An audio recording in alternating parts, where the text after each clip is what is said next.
Maybe it's a really big card though. So then you look at that one flaw, and then again, you go back to, the corners and everything else that we're talking about with the condition, because then again, I mean, if that card could get a 9, if it's a small enough surface issue, it just depends on if all the other things with the card are legit.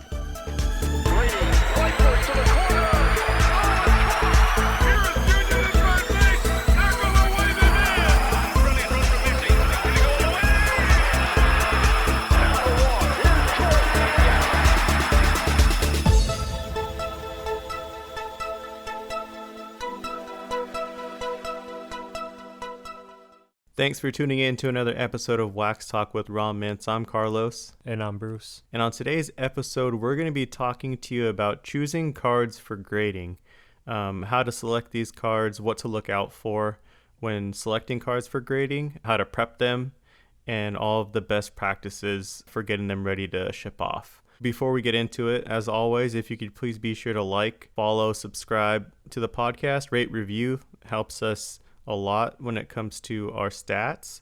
If you know anybody that's interested in the hobby or interested in learning about sports cards, definitely send them our way. We really want to do our best to provide content to help anybody that's interested or is just kind of slightly interested in the hobby. And anybody that's been around for a long time, we want to be able to help out as many people as we possibly can. Be sure to follow us on Instagram at Raw Mints, where we post daily content and more information than just what we cover on our podcast. So like I said, today's topic is about choosing cards for grading and really what to look out for and what to kind of expect when it comes to sending cards in either with PSA or BGS or any of the other grading companies, SGC, and if you're going to send them in yourself or if you submit to a group subber like we do. But really, before we get into the specifics, we kind of wanted to just make a few points and rattle a few things around for you to maybe decide before you do choose to grade your cards. And one of the things that I wanted to say is, before you even determine if you want to send a card in for grading, you have to kind of figure out why you want to send that card in. Is this something in your that you want to just add to your personal collection? Is this something that you're looking to make money off of, to flip or invest in? Nowadays, you really have to, I think that's where you should start when it comes to, should I grade this card? It really depends on preference, if you even enjoy getting cards graded, but I think you should really start with why you are choosing to grade a card, wouldn't you say? Yeah, I mean, we talked about in a previous episode kind of about grading companies and stuff, but realistically, then it was just, grading whatever you felt like grading, which is why we've accumulated so many slabs, in review right now. Our thing before was always grading rookie cards, because, I mean, especially with prospecting or different sports and stuff, like, just grading, hoping for 10s, holding for, a year or two, whatever, and then until these players actually rise, whatever, and then kind of flipping then, or holding, whatever.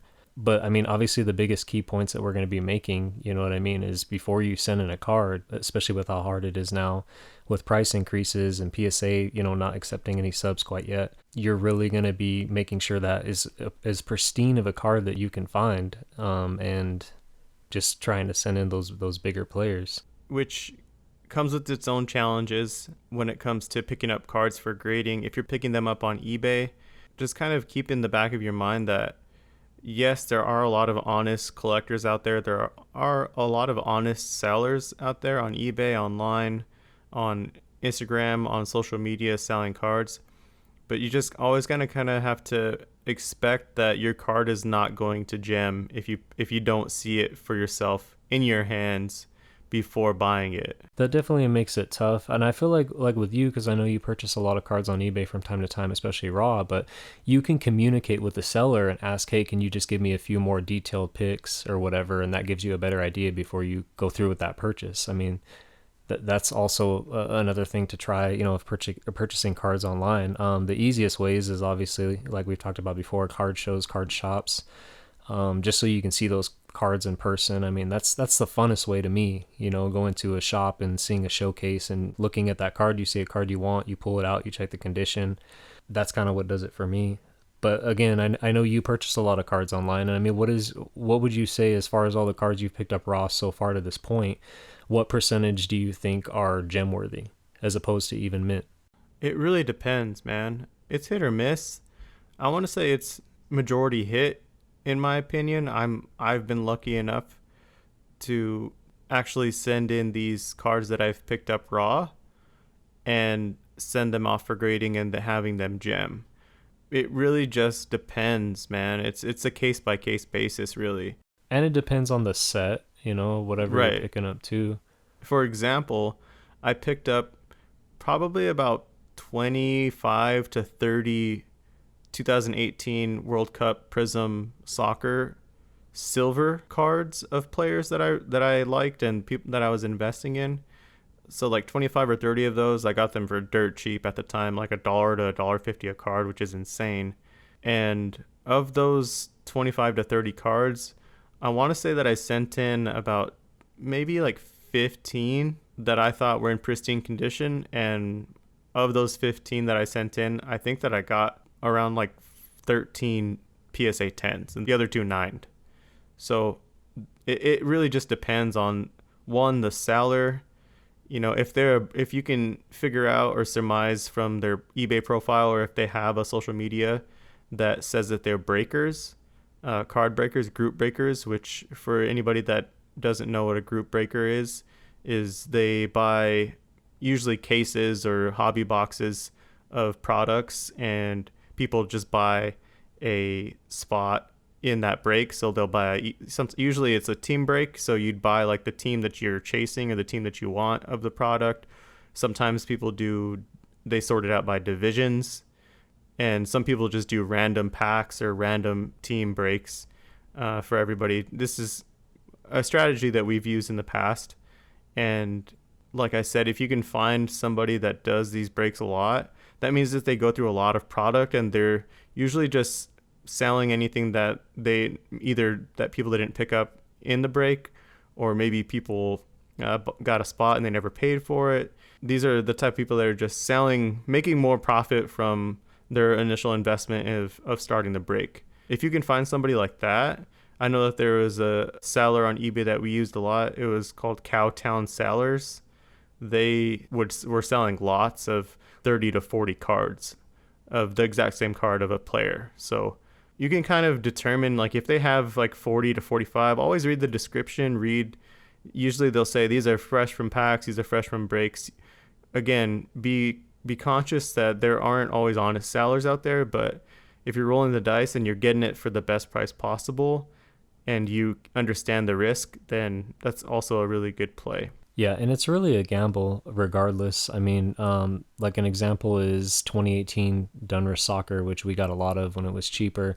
I remember you just picking up lots of, star players, rookies, and, I remember most of the rookies you got were just in jacked up condition. And this is doubles of like Jadon Sancho, Havertz, like all the big guys, and there was just like maybe one or two out of the 30, 40 cards that were like in decent shape. Right. And that's just kind of the risk you're willing to take. And if you feel like you've been completely wronged and completely lied to, like if you did ask for extra photos of cards and you have that kind of proof of, well, these corners weren't damaged in the photos, and you can kind of have that as leverage. But really, when picking up cards on eBay, you just kind of have to expect the worst and hope for the best. Yeah, because you're really responsible. I mean, you're the one making the purchase. A lot of people will, try to note the condition. You hope that people will put in like a note. It's a noted condition card of some sort, but you're really taking the gamble. I mean, that's why it's the best to, if you can, find these cards in person and look at it. Because going back to finding cards to grade, I mean, we're really buying these lots to pick out. We know not every card is going to be gem. We're at least hoping for 9s, if anything, and a couple of gems. So, like I said, before you select cards for grading, I think your first step should be, why am I grading this card?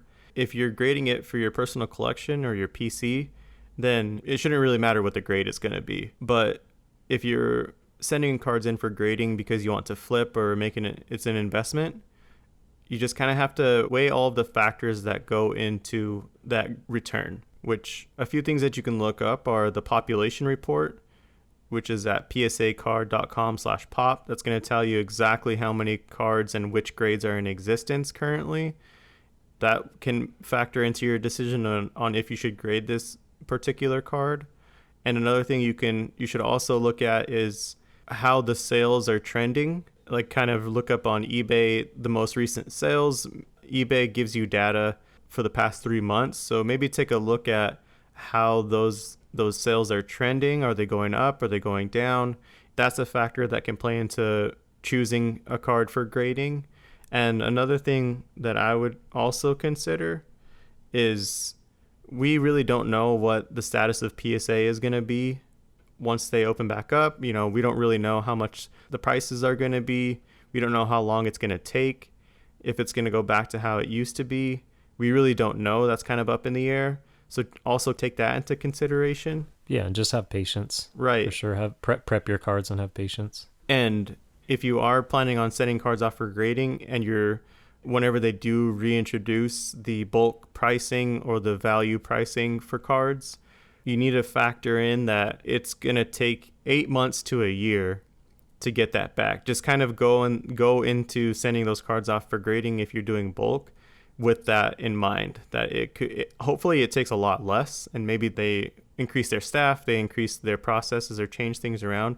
But just if you are going the bulk submitting route, just expect it to be back eight months to a year minimum. And also, again, if you are looking up those prices of the card, looking up how much does a PSA 8 get, how much does a PSA 9 go for, how much does a PSA 10 go for.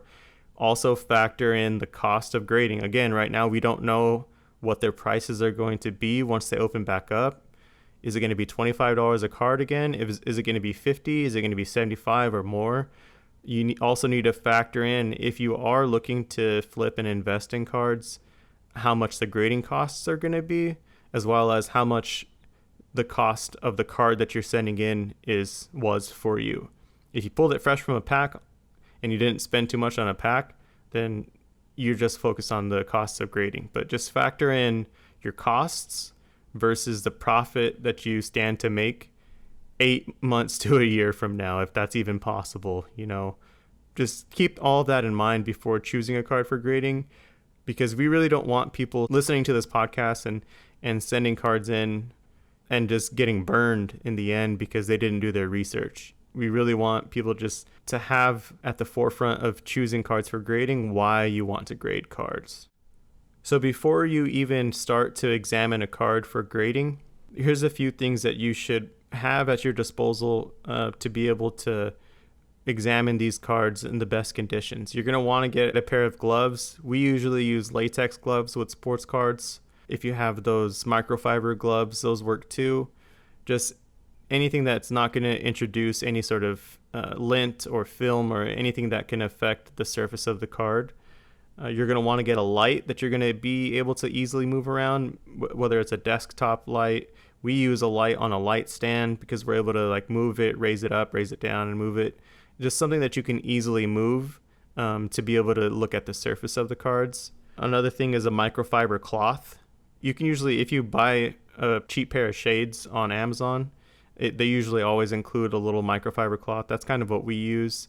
We use that for cleaning, sometimes even just for handling the card and putting it into the sleeves. Only clean your cards with a microfiber cloth if you do choose to clean your cards. Yeah, I wouldn't use any chemicals. I've heard people using no solvents, nothing like that. Just just a cloth, and that's it, and clean hands regardless. That's the easiest way. If you're not able to clean it with a microfiber cloth, that's probably a sign that you shouldn't send it in for grading. Unless you just can see this card and it's just out of the pack, it's just fresh, nice, then that's another thing. But if your card does need to be cleaned and it doesn't get cleaned, or there's a smudge that doesn't come off, just don't even send it in. Don't use your shirt. Don't use anything with a rough surface. Another thing that we use whenever we're examining cards is a magnifying glass. Just a small little book magnifying glass, just so we can examine the corners and the edges to make sure that whatever we can't see with our naked eye, that we can kind of zoom in on and see even closer to the surface. Yeah, just the best lighting possible, and being able to turn the card in as many angles as you can, just looking for those sneaky print lines or whatever it is. I mean, if you're trying to gem. So those are all things that you should definitely pick up before you get started, and if you're going to be sending in cards for grading. Another thing to do is have a fresh pack of penny sleeves ready to go, as well as the semi-rigid grading submission card sleeves. Like, they're sized and they're used for grading cards. Usually when you buy these boxes or packs of graded card sleeves, it'll tell you these are for grading cards, because they're a little bit they're oversized and they fit the card snugly, but they're oversized for grading whenever you send them to PSA or BGS. It's just always served as the best protection in general. I mean, card savers, like even old school guys back in the day with vintage cards, I mean, we're talking just the card itself without a penny sleeve straight into the card saver. I mean, that's like the old school way of things. But card savers, and with how limited supplies are nowadays, I mean, even if you get an off-brand semi-rigid decent or like BCW or something, it's still going to preserve the card well. Right. And you're not going to get these card savers back from PSA. So you have Cardboard Gold, which is the card saver ones, right? Card saver ones. Card Saver 1, and then Ultra Pro, which is the next best popular brand. Ultra Pro is the grading, if you do the graded size semi-rigids. Another brand is BCW that we've used, as long as you get I don't really remember the product name of it, but if you just, like we said, see if it has the grading submission size. And another one that we actually just picked up a kind of a case of was the Beckett Shield graded card sleeves, which I personally like more than the card savers and the Ultra Pros. Maybe we can get you into more BGS slabs then. Yeah, that's maybe not. Maybe man. not. But still, I mean, the point is the point is that it's by Beckett, so it's legit, Right. And like, just try to get whatever semi-rigids you can, because nowadays, like with PSA before they went out, like they were accepting subs in top loaders, which is not really recommended. It's always been a thing that if you needed to send in worst case scenario a card and a top loader, put a piece of painter's tape over it. I mean, I'm pretty sure PSA or Beckett, one of them has always accepted that. I mean, need be. It's just the preference of using card savers. And it seems to, like most of our cards that we have, even if we're like, I might grade this, I might not. I mean, you still put it in the semi-rigid because it's like it preserves the condition. Like, at least that's what I think. Agreed. I mean, if you need to put it away for a while, just put it in there. And then when you get it back out, if you're ready to grade it, I mean, we still recommend getting a fresh penny sleeve, fresh semi-rigid. Right. You know what I mean? Just rechecking before you get in that process of actually sending out. But I mean, there's nothing wrong with just, having patience and just prepping cards for the time being, because what we've been used to is waiting, up to a year for PSA returns. We still have a lot of subs that are coming back. We hope that when they reopen that the process will be sped up some, but I mean, we're at the mercy of them, really. I mean, we have to be patient. We want to get our cards graded because we're not the only ones. There's so many people doing it right now. Exactly. So let's take everyone through our process of choosing a good grading candidate for a card. We're assuming that you did all your research. You looked up the pop report. You looked up the pricing. You compared your cost for both the card and the grading costs versus the profit you stand to make if you're in it for investing and flipping. We're assuming that you've done all of that, all your research, and you've got the card ready to examine.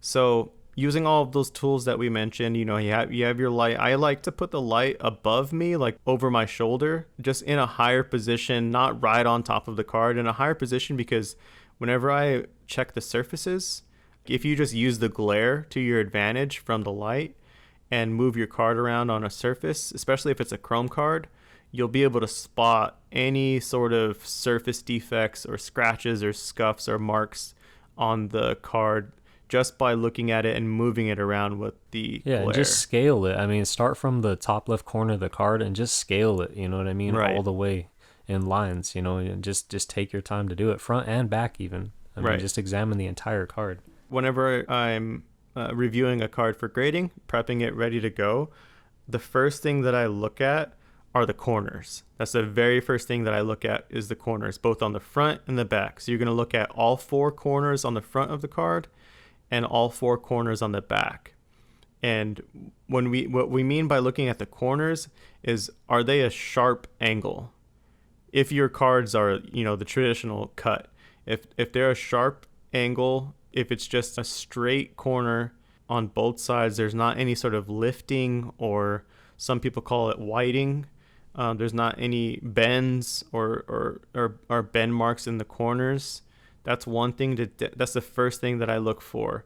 4 sharp corners are a 10 subgrade. You know that right off the bat. And just pay attention to the back too. The back, you can sometimes see indents on the back of the corners, you know what I mean, that you might not see looking at the front of the card. Like they could be like a soft edge, or not a soft edge, the soft corners.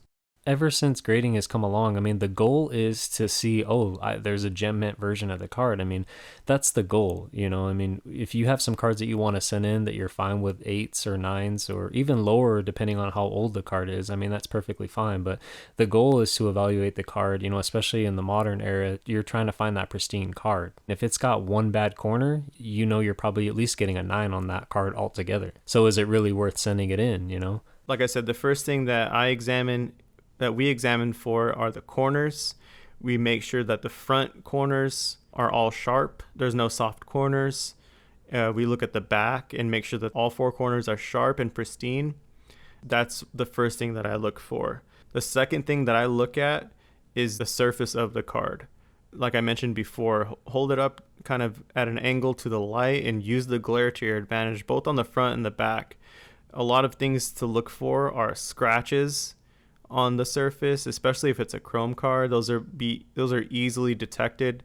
Another thing to look out for are surface dimples, which are pretty much just little tiny like dots or bubbles, indents in the card. Another thing is, like, you can see if when it was stuck to a pack and you pulled it out of the pack, there's just it looks like a scuff, like a straight scuff. It's usually you can usually find these on the back of the card. They're kind of just like scuffs on the back of it. Another thing is dents or bends in the card. There's a lot of those little half moon dents that you can find on the back and usually on the front too. Those are definitely surface issues to look out for. How do you feel about surface? I mean, these can just be factory issues as well. Print lines and surface dimples and stuff like that.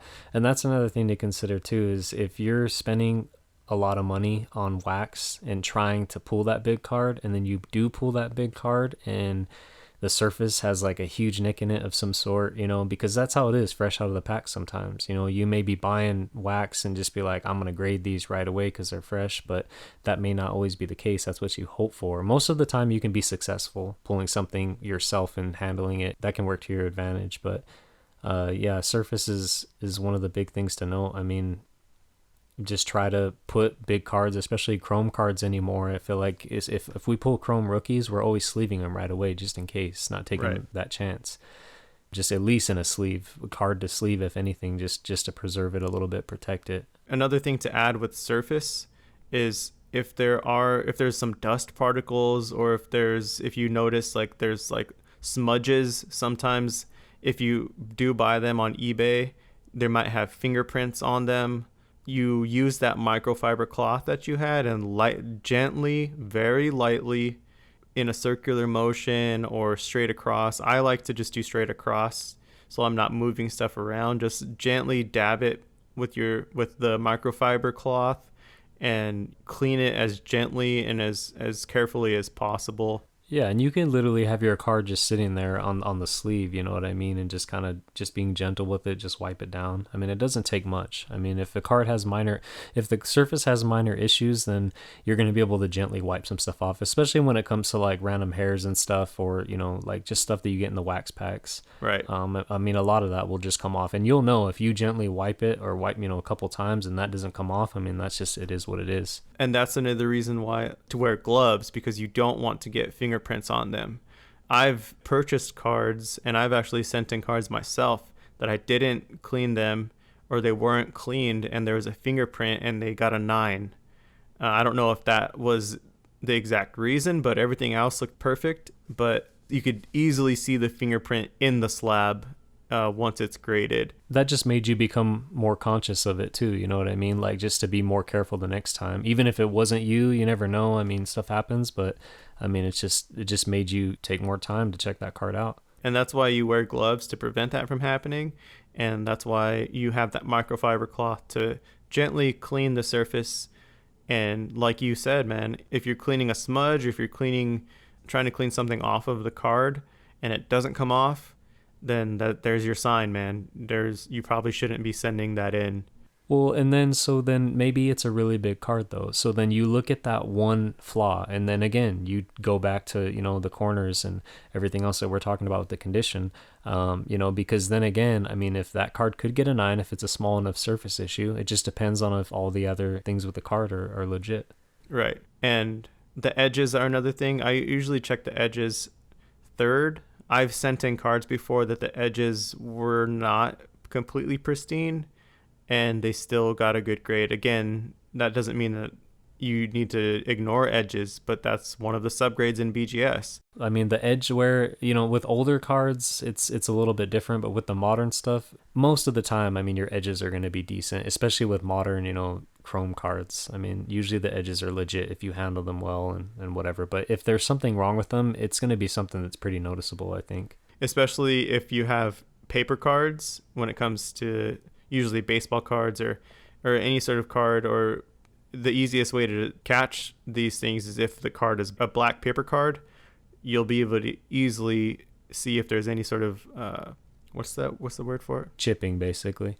Yeah, and that's one of the hardest types of sets to grade. You know, that reminds me just of the 1971 Topps baseball where it's a black border. I mean, those are high dollar cards in pristine condition because there's so much chipping on them. Right. Just cards with a darker background in general. You know, they're just, if you see any whiting, I just think of like Tom Brady rookie cards, and like a lot of them, you can see from those edges, a lot of them have chipping. That's just the way the card stock was back in the day. But the modern stuff, it's really easy to detect, especially whether you're opening a product or buying something, even online. I mean, usually you can get a pretty good idea of how the edges look. And the last thing that I check for, which again, if you do these in different orders, if you check for different things, that's on you, but this is just how we do it. The last thing to look for is centering. And this isn't always an easy thing to do because especially Optic. if exactly, optic, especially if this is a brand new product and there aren't any graded examples, it's just kind of up to you. Like if it doesn't have like a white border around it like optic does, where you can or like a spacer in between the edges and where the design starts, those are the easiest cards in my opinion to look at surface for, because you could just kind of measure it out either with, you know, the magnifying glass, or if you just eyeball it, you'll be able to know if something's super off-centered. I mean, sometimes it is tricky though with centering, you know, especially if you pull a really nice card and you're just ignoring the centering because you're like that optic jaw to 25 that I pulled. I just kind of ignored that the centering was so poor top to bottom.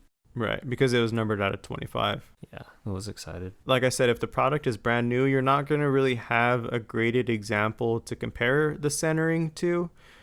I think that if it's either an older product, or if not even older, but if it's not just brand new and you're ready to send it in, go to eBay, find a BGS 10, a pristine slab of the card that you're looking to grade, and make sure that you don't really have to worry about the edges or edges of the corners of the surface, but find one that has a 10 centering. That's usually what I do. I find the 10 centering, and I will hold up my raw card up to the screen that I'm looking at. And if I notice, I just kind of try to eyeball it, because that's really one thing that I don't know how PSA grades the centering on, or BGS grades centering on. But if I have what is a pristine example of the card and it has 10 centering, that's kind of the best bet of gauging the centering of the card. Yeah, well, Beckett's also been has always been a lot more strict. Like, it's really hard to get that BGS 10 or Black Label, but I mean, PSA, I mean, I'm sure it's a little bit different now, but it seems like they weren't always as strict on centering for certain products. Like, you could, like, sometimes I would get a card back and I'm like, this got a 10, and I notice the centering is off a little bit. I'm just like, But I mean, BGS is a better example if you can find those 10 examples, or a black label example, just so you know for sure, Right. But don't be afraid to take those double, triple, quadruple looks at the card from different angles, even just to see the centering, because sometimes it can be a little bit tricky. And that kind of brings me into wrapping up what we look for when it comes to grading a card. If this is a 2004 Mega Cracks Messi, I probably I'll probably hardly look at the card. Unless it's bent in half and creased, I'm not going to send it in. But outside of that, I'm okay with any grade that it gets because it's such a huge card. Yeah, and worst case scenario, if you just wanted that card in a slab, I mean, just get it authenticated too, That's also another thing too. A big card like that, I mean, even if it was completely torn up, I mean, at least it's a real copy, it's authenticated, so it's just kind of a cool addition to your personal collection. Right. But if you're looking at more of the modern or ultra modern cards, if you're looking to send those in, this is kind of the rule of thumb that I've followed and I have actually had success with when it comes to sending cards in for grading. So all of those 4 things that you look at, right? The centering, the surface, the edges, and the corners. Like if this is a card that I'm kind of hedging my bets on or rolling the dice with, it's not a 1 of 1 of Zion Williamson where you just send it in no matter what. If this is a card that you're kind of just prospecting with, or you're looking, like I said, if you're okay with waiting the 8 to 10 months to see what kind of return you get, like I said, I go through my steps of examining the card for grading. And if I find that everything is perfect, everything is pristine, the surface is great, the edges are great, the centering is great, but it's got one bum corner, maybe on the back or on the front. If it's got one corner, I still might send that in and roll the dice to try to get a 9 or higher because it's just one defect of the card. And there's a high chance that I'll get a 10, and I have in the past. Same thing with if the corners are all sharp, the edges are all sharp, the centering is perfect, but there's a small little surface issue or a small tiny little barely noticeable scratch, I might roll the dice with that and do it that way. Really, it comes down to all of those things. If the card physically is in perfect condition, the surface is great, the corners, everything is great, but the centering is slightly off, I'm going to take that chance and roll the dice and hope for a 9. And if I get an 8 or a 7, then that's on me. But if there's more than one issue, say that it's got a scratch on the surface and one of the corners is messed up, that's not worth it for me if it's a card that I'm prospecting. If it's not a super huge card that's a grade no matter what, I'm not going to roll the dice and take my chances if it's got more than one defect to the card. That's just my opinion. A lot of the more modern stuff that we open or we have opened, I feel like the centering really holds us back a lot of the time too, which sucks because it's like, am I gonna get an 8 on this card because of the centering? So I mean, like the newer products have made it tough that way. Most of the time you're fortunate enough to get everything else decent, especially surface. Surface seems to be the next hardest thing anymore. Right. But yeah, I mean that's one of the things that's held us back a little bit with the newer products is the centering of the cards can be pretty poor. Sometimes they're just like, the centering is maybe a 9. Do we just send it in and hope the rest of the card is decent? That's why I like to review each card in the order that I just said, is because if I've got, it's kind of the process of elimination, really, in my opinion, to save time. If I look at it and there's more than one bummed corner, I'm not going to proceed with examining it because that's two negative things right off the bat. And in my opinion, that's probably going to 8 if there's 2 corners that are messed up, even if everything else is pristine. That's the harsh reality in general, though, is, getting the cards that you want and they're just not even grade worthy. But I mean, that comes with it. And that's why I just move on if I've got more than one bum corner. But if I've got one corner, I'm going to move on to the next step. I'm going to check out the surface. I'm going to check out the edges. And that's why I do it in the process that I do, because if everything physically, in my opinion, if I've looked at it with a magnifying glass, if I've cleaned the surface really well, if everything physically in my possession is pristine or close to pristine, I'm going to roll the dice and let PSA take the wheel when it comes to centering, because that's one thing that I personally do not know how they grade or how important how important of centering is. Obviously, if it's completely off-centered and you can tell by the way the card is stamped, then yeah, that's going to be obvious. But if it's not something that I can, like I said, compare with that BGS 10 centering of the same exact card, and I can't spot the difference, I'm going to roll that dice if the card is physically pristine. So that's kind of the rule of thumb that I do, and that's why I do the process in that order, so that if everything is perfect all the way up to the centering, I still might just roll the dice if it's a little bit off or if I can't really tell. So that's really the process in a nutshell that we do when it comes to grading cards. Yeah, I mean, I think that covers the basis of everything to look for, and looking at a BGS slab, I mean, where you see the four subgrades there, I mean, that gives you an idea of what every single company is going off of for the most part. It just depends on what company is more lenient on this or that. I mean, that is kind of the unknown thing about it. But just with how long it's going to take to get back in, especially for us, we want to grade more with PSA. I mean, it's just going to take the time, to have patience. And in the meantime, prep these cards, go over them as many times as we can once. And then right before we send them in, just double check them one more time, and just make sure that we're getting our money's worth, in other words, because we don't know really what the prices are going to be. So anymore, it's just encouraging people to make sure they're sending in things that realistically have value, to be honest, and are going to be in good shape.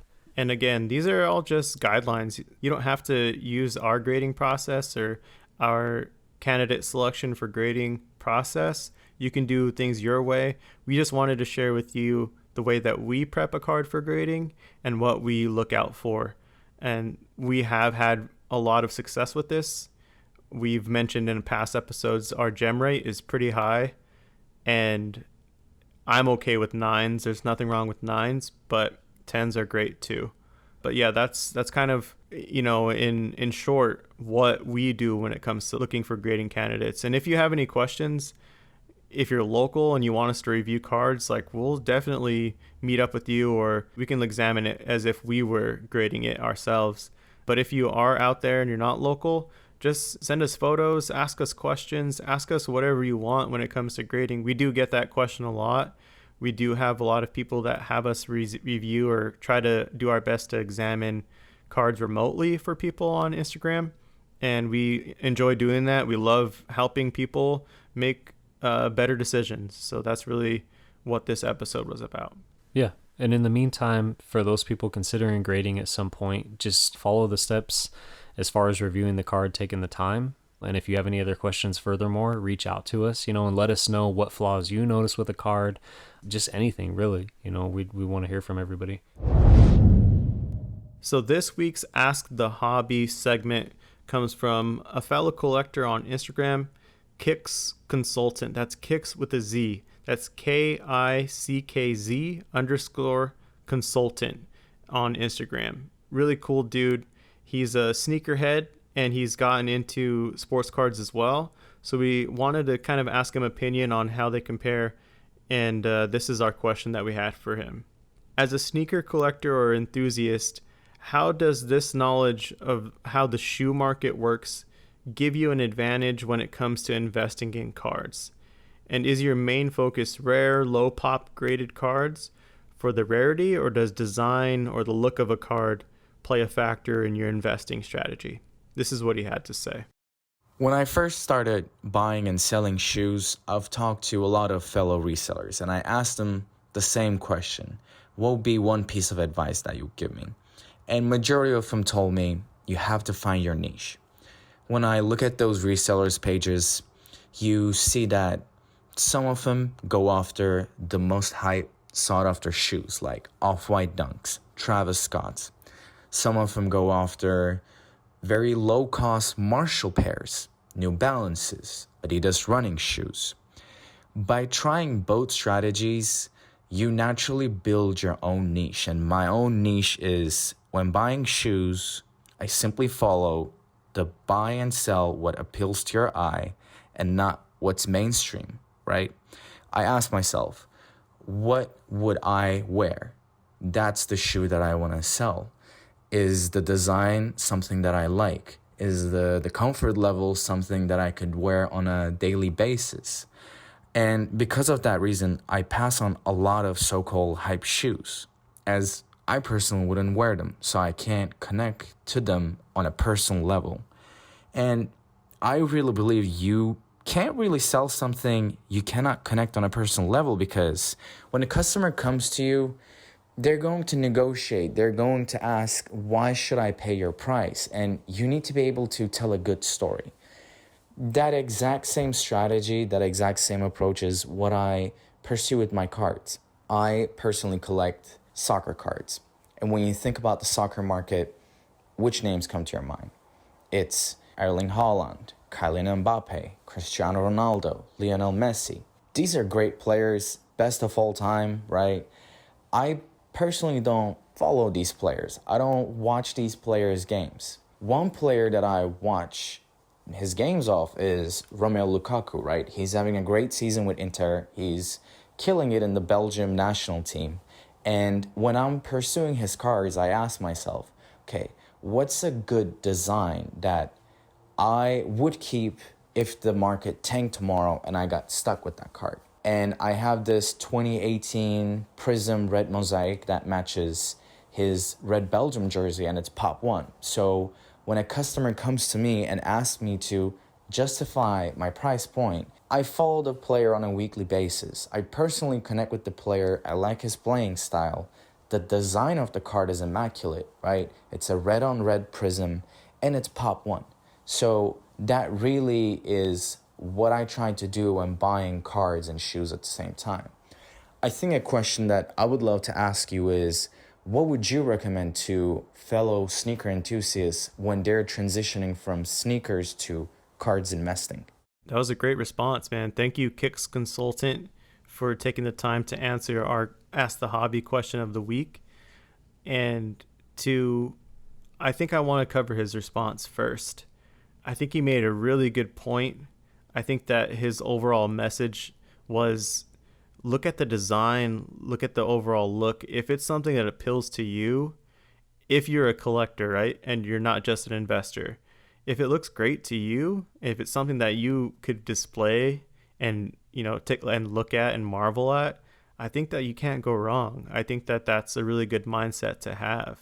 And chances are, if like he is, he's got some really dope shoes on his page, and he's been doing it for a while. If he has that eye and he's successful with selling shoes, because the sneaker culture is huge right now and it has been for some time, if he's able to have that eye and he kind of knows, one, what he likes, what he appeals to, like you mentioned, the comfortability, the look, the overall design of it, if it's something that he would wear or if he would endorse, chances are there's a lot of people that are thinking that way as well. And if they don't, like you said, you can create that niche market that there's other people that are like you, especially these days with social media and how connected we are in the world. It's real easy to find other people that think like you or enjoy things that you do. And like he said, even when it comes to cards, he's not about the hype. He's not really buying into the hype. He's getting a little bit more niche with his collecting and who he chooses to pick up and follow. I think that's a really good strategy as well. If you are looking to be an investor in cards and you're coming in from the shoe market to now answer his question, it's like, we've mentioned this before. There's always going to be Messi, Ronaldo, Mbappe, Haaland at the top of everybody's list. Find out who's just as good, if not better, and they just don't get the same amount of love. Like he said, Lukaku is a great example. He plays on Inter. He's been great. We personally love Lukaku. He's a great player. We've mentioned him before, but he just doesn't get the right amount of hobby love as those other four that he mentioned.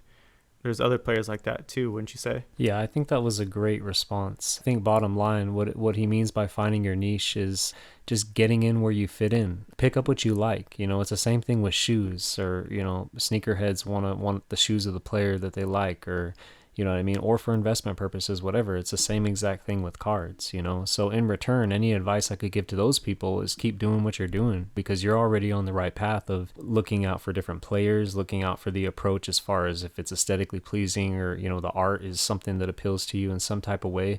We're doing the same thing with cards. It's that same artistic approach. It's the photography aspect of it. It's very similar in a sense, you know what I mean? Visually. I suppose. So yeah, I mean, I think that's a great example, you know what I mean, is really just finding what it is that's gonna keep you going, keep you interested at the end of the day, because you can make all the money in the world selling whoever it is it may be, but I mean, we're trying to bring out more collectors, and people know that there is collecting for the hobby aspect, but also people knowing that if you sit on cards, they may increase in value over time. Right. And I think that he made really good comparisons as far as like Off-Whites, Nikes, Jordans, those types of products compared to the more niche New Balance, the running shoes, that type of stuff. We all know, as far as the hobby goes, what those Off-Whites and Nikes would be. You know, that's that National Treasures. That's the, you know, the Logo Man's cards. Even on a more basic level, it's Prism, that's Topps Chrome. These are these top products that everybody's after, and they do hold the most value. I think that the comparison to the other, like the New Balance, the more niche stuff would be like Chronicles, or even Select at sometimes, Donruss, those types of products that are, in my opinion, just as good, but they just don't get that recognition or love that the top products do. Another thing that I wanted to add to our answering of his question is, for anybody that's looking to get into the card market from the shoe world, in one single shoebox, you could store hundreds to thousands of cards in multiple shoe boxes. And they take up way less space than shoes. You don't have to have a huge room for shoes. You could just have a closet and carry so much more value in a smaller amount of space. That's my own personal opinion. Plus, if I had that many shoes, I mean, I'd want to wear them. You know what I mean? That's what sucks. Exactly. Thank you again to Kix Consultant. That's KICKZ_consultant on Instagram. Make sure to follow him and follow his journey when it comes to the shoe world and card market. He makes really good points, and we really do respect his opinion on both aspects of collecting. So thank you again for taking the time to answer that. So let's get into our pickups and flips of the week. What's your pickup of the week, man? My pickup of the week is a 1999 Fleer Mystique Dante Culpepper rookie, numbered to $29.99. I got this in a BGS 8.5.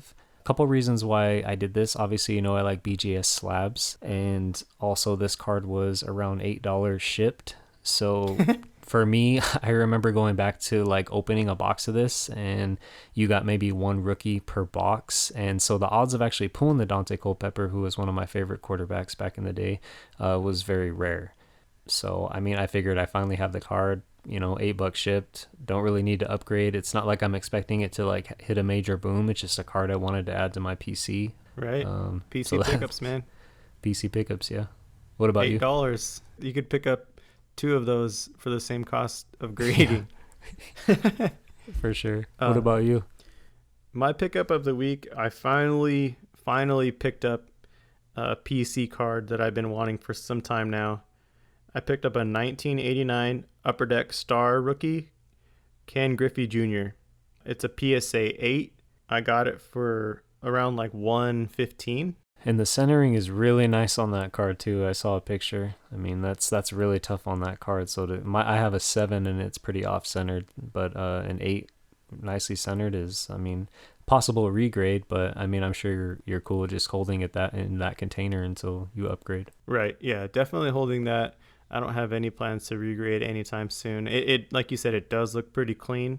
The centering is dope on it, which is really tough for that set. That's in the new PSA holder? Yep, new PSA holder. Nice. So freshly graded. But yeah, I finally picked that up. Like I said, got it for around $115. So super affordable price, considering there's a huge potential it's going to take off. There's a lot of those cards out there, but I mean, it's just a desirable card. It's a card that, like, especially if you're into baseball, I mean, everybody should have at least a Ken Griffey Jr. rookie card. Upper Deck is just one of the more popular ones, but there's plenty of other ones that are even more affordable. But definitely recommend picking up Ken Griffey Jr. What's your flip of the week, man?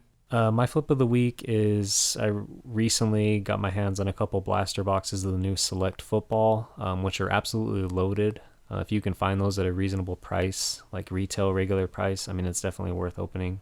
I pulled a couple of good key rookies. One of the cards was a die-cut tricolor Justin Herbert.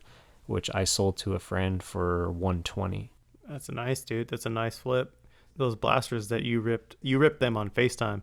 And yeah, dude, you were hitting the best cards, man. At least hitting the rookies. I didn't hit everything, that I wanted, or every player, but I mean, at least hitting some of the key, quarterbacks, and which is fun. It's definitely a fun rip. It's not intriguing to me to buy a hobby box with how expensive they are, but Select is really nice. It's always been really nice, the different levels of photography. And this is the first year that it's in retail too, right? For football, at least. I mean, when we were opening those soccer hangers, I mean, those were retail exclusive. Right. But most of the time, yes, Select has been a hobby exclusive product. So my flip of the week is I sold a 2018 Panini Prism World Cup Thomas Mueller, card number 97, red blue wave PSA 10. It was Pop 2, which is kind of how soccer is going these days. I sold that for $100. Considering this was one of those cards that I picked up when I was picking up soccer last year, I got that card for $1. For dirt cheap. Paid $12 to get it graded.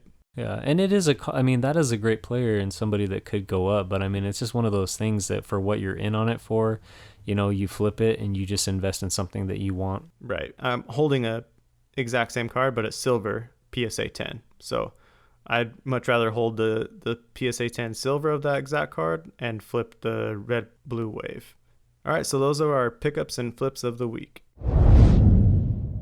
All right, man. So how do you feel about the episode? Do you think that we provided some useful information when people are looking to grade cards? Yeah, and most people will tell you that how to grade cards, and you can look at, like we said, Beckett slabs and see what they're actually grading you on. But realistically, we're just trying to encourage people to take the time, have patience, take the time to really evaluate these cards, make sure that they're in the best shape possible, and don't be afraid to just hold them, put them away from light, anything, and just get ready for when you're going to submit them.